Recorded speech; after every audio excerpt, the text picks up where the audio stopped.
Hello, this is James. Now, you may be asking yourself, why is James wearing safety glasses? And the answer is because today we are doing science, dear viewer, and eye protection is very important. Now, the inspiration for today's video comes from an image that was posted in my Discord a while back in the Data Minds channel, link in the description below. It showed a possible card catalog in Duel Links. Now, as we know, the card catalog is not for cards that exist in standard duelist decks. It doesn't not for cards that we only get through skills. It is for cards that we virtually physically have access to. Cards that we can move in and out of our decks as we see fit. So, what we see in this list of cards that we can move in and out of our decks is a number of very powerful cards that it's questionable whether or not they would be added to the game. So I see an Elemental Hero Stratos. I see, well, maybe not questionable because Elemental Heroes are not very good. Anyway, a Dark Hole. I see Call of the Haunted. All kinds of good stuff. As a person that did not play the TCG, even I have absorbed the hype about Call of the Haunted and Dark Hole.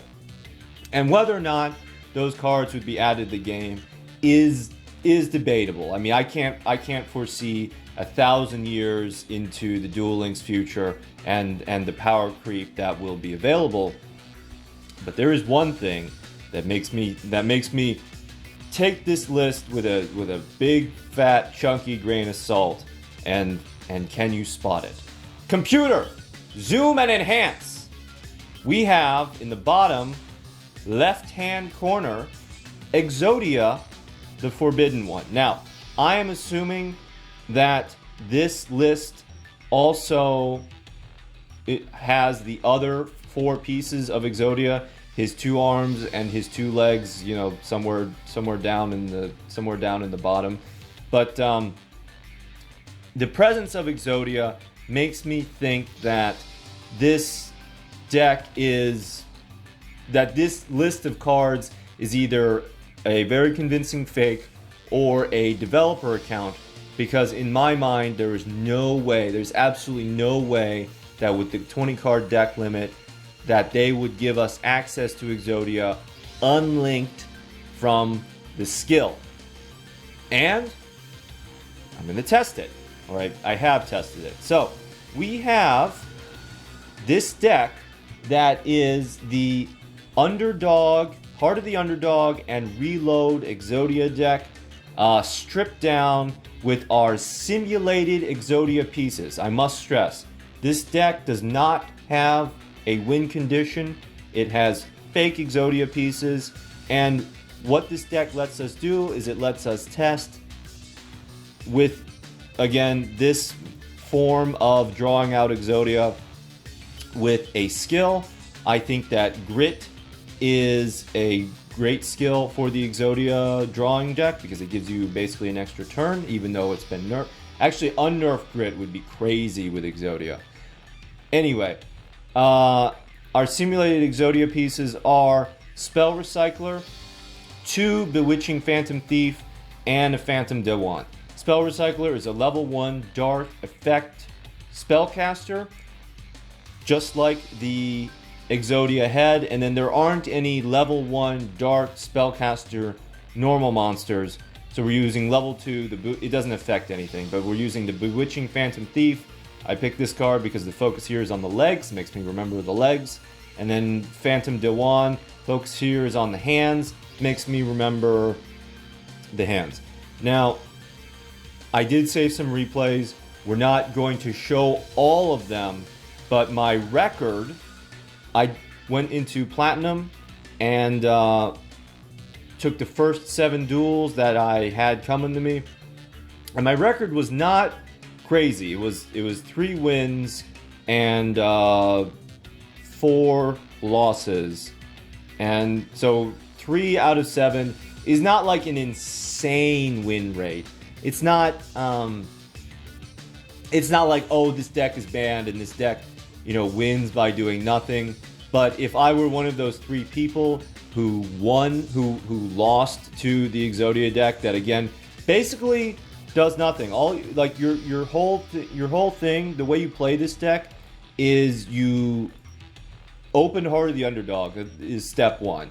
With 20 cards, you have a 50% chance of opening Heart of the Underdog in your first 4 cards, and then if you don't get it, you always reshuffle with the reload. Anyway, you play Heart of the Underdog. Heart of the Underdog does not get removed, and then during your draw phase, you have your toggle set to on, and then you play your reloads. You draw your card, and then that starts a draw chain with Heart of the Underdog, just drawing your normal monsters. And then if that draw chain is ever broken, you pop your reload. Again, your toggle must be set to on. And then you can shuffle all of the cards back into the deck and then draw them. And then and then as long as the last card... Oh, no. Heart of the Underdog pops because you drew a normal monster. And then you continuously draw again, and then if the chain is broken, you pop another reload, and then until you draw out your entire deck. So let's take a look at a couple of the more interesting replays right now. Exit without saving. So what are the problems with this deck? The problems are not opening with Heart of the Underdog. Let's see old Crow. Let's see old Crow Hogan first. Are not opening Heart of the Underdog.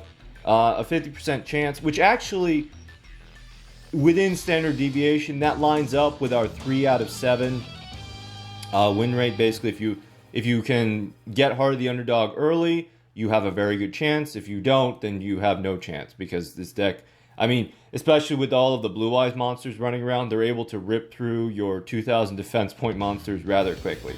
So here, these are our 2 simulated Exodia pieces. These are our 2 legs. At our first opportunity, we're going to reshuffle with our reload, and we draw just perfect. We draw 2 Heart of the Underdog and a defense position monster and a reload. So that's all of the things that could break our chain are out of our deck right now. And if the opponent had the bigger Ultra Athlete monsters, Grit would come into play in a big way. So the way this works with 2 Heart of the Underdog cards is... let's just pause this.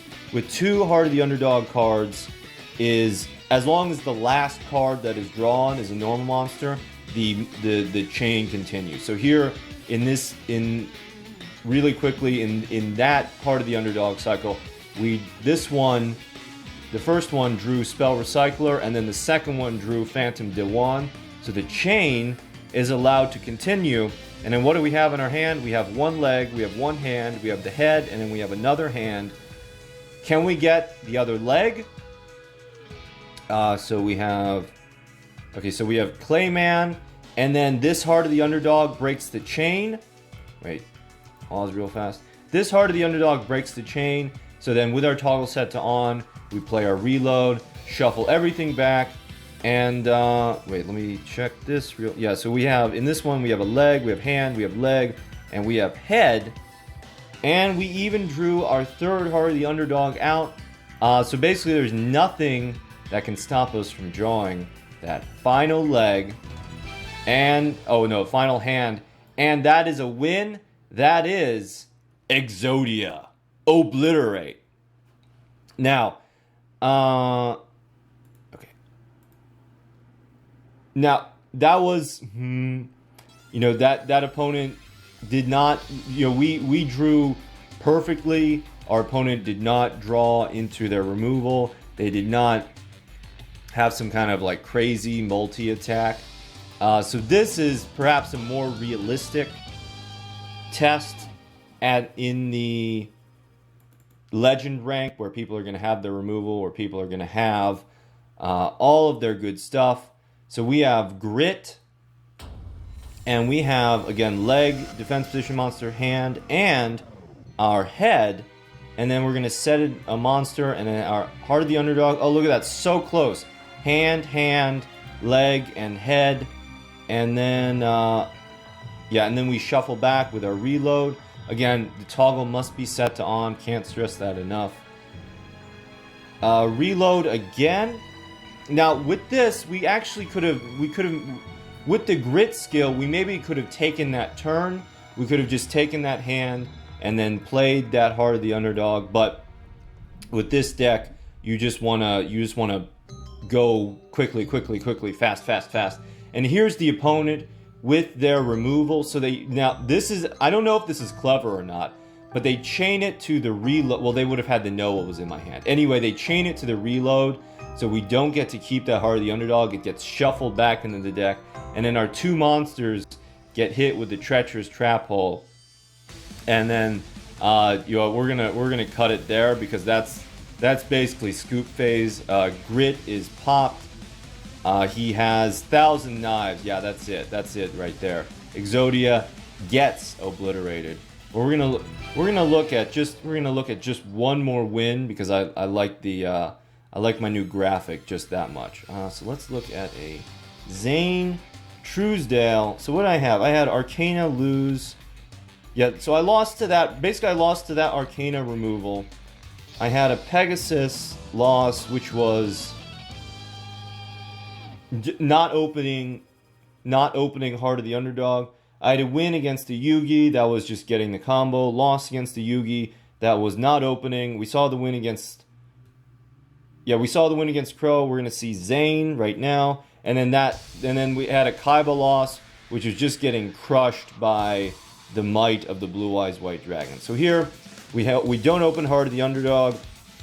We shuffle back with Reload, and then